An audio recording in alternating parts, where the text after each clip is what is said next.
یہاں سے آپ دیکھ لیں جی، جس چیز کو بھی میں اٹھاؤں گا تو آپ کو برف ہی برف نظر آئے گی، تو یہاں سے آپ اندازہ لگا سکتے ہیں کہ اسلام آباد میں اس کا حالت زار کیا ہے۔ یہ کھڑا پانی جو ہے وہ بھی اس وقت جمع ہوا ہے، اس کی بھی میں آپ کو دکھاتا ہوں۔ اور یہاں سے یہ دیکھیں جی، تو یہ دیکھ لیں جی،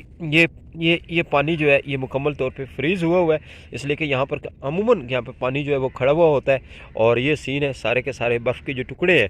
وہ اس وقت بالکل نمایاں طور پہ آپ اپنی سکرین پہ دیکھ سکتے ہیں۔ یہ دیکھیں، یہ جگہ جگہ دیکھ لیں، یہ سارا یہاں بھی پانی کھڑا ہوا ہے، یہ دیکھیں یہ سارا فریز ہوا ہے، اور یہاں بھی آپ دیکھ سکتے ہیں۔ اور یہ جو آپ کو تہ نظر آ رہی ہیں، یہ جو دیکھیں یہ ساری یہ جو آپ کو موٹی موٹی تہ نظر آ رہی ہیں، یہ دیکھ لیں، یہ جو آپ کو لہر نظر آ رہی ہے، یہ سارا پانی جمع ہوا ہے، اور اس سے آپ اندازہ لگا سکتے ہیں کہ اسلام آباد کا جو درجہ حرارت ہے وہ کیا چل رہا ہے۔ اور آج رات سے دوبارہ سے مغربی ہواؤں کی آمد ہے، اور ساتھ میں سندھ اور بلوچستان کے جو علاقہ جات ہے وہاں بھی آج سے